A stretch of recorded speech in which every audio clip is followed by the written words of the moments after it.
Sri Kuberan TV நேயர்களுக்கு எனது இனிய பணிவான வணக்கங்கள். வணக்கம் கும்பராசி அன்பர்களே. கும்பம்னாலே குடம் அப்படின்னு சொல்லுவோம்.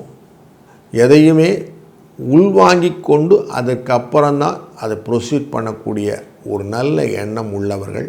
அதனால்தான் ஜட்ஜஸ் அப்படிங்கிறது நம்ம நீதி உலகத்தில் இருப்பார்கள். அவர்கள் எல்லாமே கேஸை வரும்போது அது எல்லாத்தையும் உள்வாங்கிப்பாங்க. அதுக்கப்புறம் தான் அவங்களுடைய ஜட்ஜ்மெண்ட்டை தருவாங்க. அப்படிப்பட்ட உள்வாங்கும் திறன் கொண்ட உங்களுக்கு இந்த வாரம் எப்படி இருக்க போகிறதுன்னு பார்க்குறோம். 16ஆம் தேதி பிப்ரவரியிலேருந்து 22ஆம் தேதி வரைக்கும் இருக்கக்கூடிய காலகட்டங்கள். உங்கள் ராசியிலிருந்தால் 6ஆம் இடத்துக்கான சந்திரன் பயணம் செய்ய இருக்கிறார். உங்கள் ராசியிலிருந்து 3ஆம் இடமான மேஷ ராசி வரைக்கும் பயணம் செய்யக்கூடிய வாரம் இது. உங்கள் ராசிக்குள்ளார சூரிய பகவான் இருக்க போகிறார், சுக்கிர பகவான் இருக்க போகிறார், புத பகவான் இருக்க போகிறார், ஏற்கனவே ராகு பகவான் இருக்கிறார். இப்படி கிரகங்கள் எல்லாம் சேர்ந்து உட்கார்றதும் ராசியின் 12ஆம் இடத்துல செவ்வாயும், 2ஆம் இடத்துல சனி பகவானும், ராசியின் 5ஆம் இடத்துல குரு பகவானும் அமர உங்கள் ராசியே பார்த்து கொண்டு இருக்கிற கேதுவாக உங்களுக்கு 7ஆம் இடத்துல கேதுவும் அமர்கிறார் சிம்ம ராசியிலிருந்து. இந்த கோள்களின் இந்த மூமெண்ட் அப்படின்னு பார்க்கும்போது உடல் ஆரோக்கியத்தை பற்றிய எண்ணங்களை ஒரு 2-3 நாளைக்கு நல்லா கொடுப்போம் சந்திர பகவான். கொஞ்சம் 2-3 நாளைக்கு புதன் வியாழன்லாம் கொஞ்சம் செலவுகள்லாம் உண்டாகும். வீட்டில் செலவுகள், சில செலவுகள் உருப்படியான செலவுகளாக இருக்கும், சில செலவுகள் தண்ட செலவுகளாகவும் இருக்கும். லாபங்களை வெள்ளிக்கிழமைக்கு அப்புறம் கொஞ்சம் கொண்டு வரும் இந்த சந்திரன். அதனால் கொஞ்சம் லாபத்தையும் பெறுவதற்கான வாய்ப்புகளும் உண்டு. முக்கியமாக இந்த பூரட்டாதி உத்திரட்டாதி அப்படிங்கிற ரேவதி என்கிற இந்த நட்சத்திரங்களை சந்திரன் தொடும்போது உங்களுடைய வாழ்க்கையிலே சில முக்கிய முடிவுகளை நீங்கள் யோசித்து செய்வீர்கள். மனதில் இருக்கக்கூடிய குழப்பங்களை தீர்ப்பதற்கான வாய்ப்புகளையும் இந்த காலகட்டம் ஏற்படுத்தும். சூரிய பகவான் ராசிக்குள்ள அமர்வதனாலே தேவையற்ற எரிச்சல்களும் கோபங்களும் வருவதற்கான வாய்ப்புகளும், பல் பிரச்சனை வருவதற்கான வாய்ப்புகளும், வலது கண் பிரச்சனை வருவதற்கான வாய்ப்புகளும் இருப்பதனாலே அப்படி எதனா இருந்துன்னா உடனே அட்டென்டிவாக இருந்தது நல்லது. வாழ்க்கையில் நமக்கு எதையும் சாதிக்கணும் எண்ணம் இருக்கும் இல்லையா, அந்த எண்ணத்துக்கு எப்படி போகணும் ரூட் கிடைக்காத போது நம்மளால் போக முடியாது.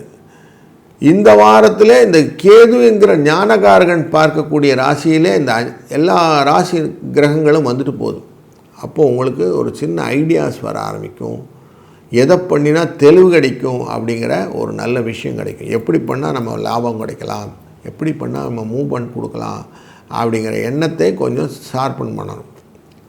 கத்தியை தீட்டாதே உந்தன் புத்தியை தீட்டு அப்படின்வாங்க இல்லையா, அந்த புத்தியை தீட்டக்கூடிய காலகட்டங்களிலே இந்த வாரத்தில் இருக்கிறீர்கள். பிரயாணங்கள் அது சம்பந்தப்பட்டதெல்லாம் இருக்கும்.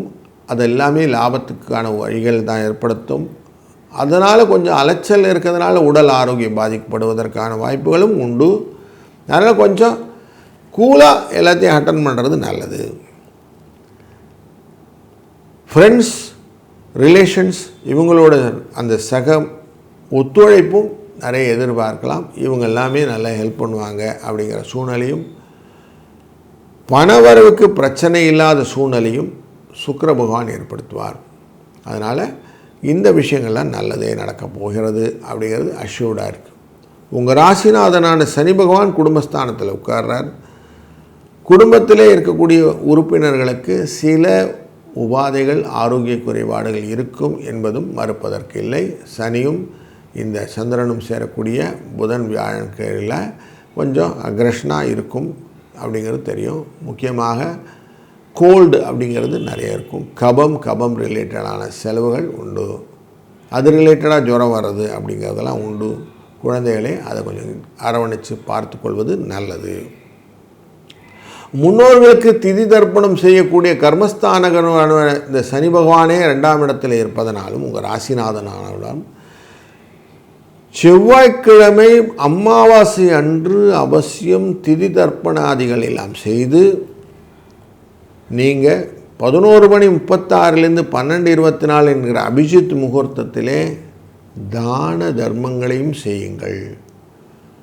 மாற்றுத்திறனாளிகளுக்கோ இல்லை ஏழை எளியவர்களுக்கோ உங்களால் இயன்ற தான தர்மங்களை செய்யும்போது அதுவே நல்ல பலனாக மாறும். உங்களுக்கு பாத சனி அப்படின்னு சொல்லுவோம், அப்படிப்பட்ட சனி பகவான் இருக்கிறதுனால இந்த சனி பகவானுடைய இந்த ஓட்டத்திற்கு உங்களுக்கு செலவுகள் கொஞ்சம் கண்ட்ரோலில் கொடுக்கக்கூடிய சூழ்நிலையும் இந்த பரிகாரம் டெஃபினட்டாக உங்களுக்கு ஹெல்ப் பண்ணும் என்கிற உபாயத்தை உங்கள் முன்வைத்து விடைபெறுகிறேன். வாழ்க வளத்துடன். ஸ்ரீ குபேரன் டிவியை பார்த்தமைக்கு நன்றிகள். மேலும் இது போன்ற தகவல்களை தெரிந்து கொள்ள ஸ்ரீ குபேரன் டிவியை சப்ஸ்கிரைப் செய்யுங்கள். மறக்காமல் பெல் ஐக்கானை கிளிக் செய்யுங்கள்.